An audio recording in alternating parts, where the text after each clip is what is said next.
আসসালামু আলাইকুম বন্ধুরা, আপনারা হয়তো হাফেজ সালেহ আহমেদ তাকরিমের গ্রেপ্তারের খবর জেনে গিয়েছেন। কিন্তু কেন আমাদের সালেহ আহমেদ তাকরিমকে পুলিশ গ্রেফতার করল? এমন কি কারণে আমাদের সালেহ আহমেদ তাকরিমকে গ্রেফতার হতে হলো?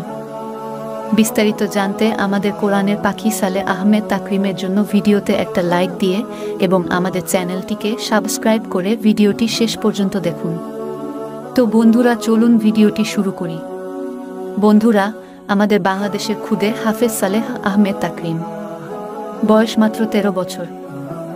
আমাদের সালেহ আহমদ তাকরিম আন্তর্জাতিক হিফজুল কোরআন প্রতিযোগিতায় ইতোমধ্যে বিশ্ব দরবারে লাল সবুজের পতাকাকে সমুন্নত করেছেন 3 বার।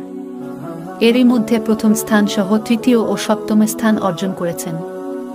সৌদি আরবের পবিত্র মক্কায় আয়োজিত 42তম বাদশাহ আব্দুল আজিজ আন্তর্জাতিক হিফজুল কোরআন প্রতিযোগিতায় তৃতীয় স্থান অর্জন করেন আমাদের বাংলাদেশের খুদে হাফেজ সালেহ আহমেদ তাকরিম।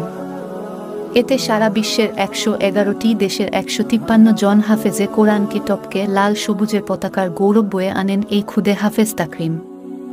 স্থানীয় সময় রাতে মক্কার পবিত্র হারাম শরীফে অনুষ্ঠিত বর্ণাঢ্য অনুষ্ঠানে চূড়ান্ত বিজয়ীদের নাম ঘোষণা করা হয়।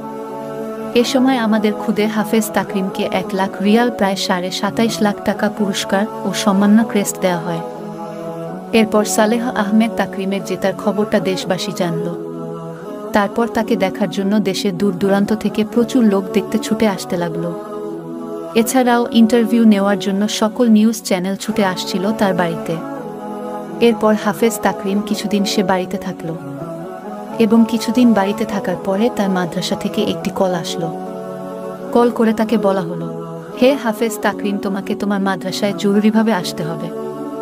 এরপর হাফেজ তাকরিম তার বাবাকে বলল, বাবা, আমার মাদ্রাসা থেকে ফোন আসছে, আমাকে আমার মাদ্রাসায় জরুরিভাবে যেতে হবে।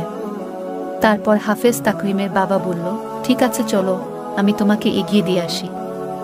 যখন আমাদের হাফেজ তাকরিমের বাবা তাকরিমকে এগিয়ে দিতে আসলো, তখন আমাদের হাফেজ তাকরিমের বাবা দেখতেছে যে পুলিশ একটি গাড়ি নিয়ে তার সামনে দাঁড়িয়ে আছে। তখন সেই পুলিশ বলতেছে যে, হে হাফেজ সালেহ আহমেদ তাকরিম, চলো, আমি তোমায় তোমার মাদ্রাসা পর্যন্ত পৌঁছে দিয়ে আসব। তুমি কোনো ভয় করো না, তুমি আমার গাড়িতে ওঠো। বিশেষ করে পুলিশ হাফেজ সালেহ আহমেদের বাবাকে বলল, আপনি কোনো চিন্তা করেন না, আমি আপনার ছেলেকে মাদ্রাসা পর্যন্ত পৌঁছে দিব। পুলিশ বলল, বিশেষ করে আমি এই রাস্তা দিয়েই যাচ্ছিলাম, তার আগেই শুনেছিলাম তাকরিম এই রাস্তা দিয়েই তার মাদ্রাসায় যাবে। তখন আমি চিন্তা করলাম যে আমি তো এই রাস্তা দিয়ে যাব, তাহলে আমাদের হাফেজ তাকরিমকে আমি আমাদের গাড়িতে করে নিয়ে যাই। তো বন্ধুরা, পুলিশের এই কাজটা করা কি ঠিক হয়েছে কি ঠিক হয় নাই তা আপনারা কমেন্ট বক্সে কমেন্ট করে জানান। এবং এই জান্নাতের পাখি হাফেজ সালেহ আহমেদ তাকরিমের জন্য ভিডিওতে একটা লাইক দিয়ে আমাদের চ্যানেলটি সাবস্ক্রাইব করে নেবেন। প্রিয় বন্ধুরা, দেখতে দেখতে ভিডিওটির শেষ পর্যায়ে চলে এসেছি। তো ভিডিওটি শেষ করছি এখানেই। ভালো থাকুন, সুস্থ থাকুন, দেখা হবে পরবর্তী ভিডিওতে। আল্লাহ হাফেজ।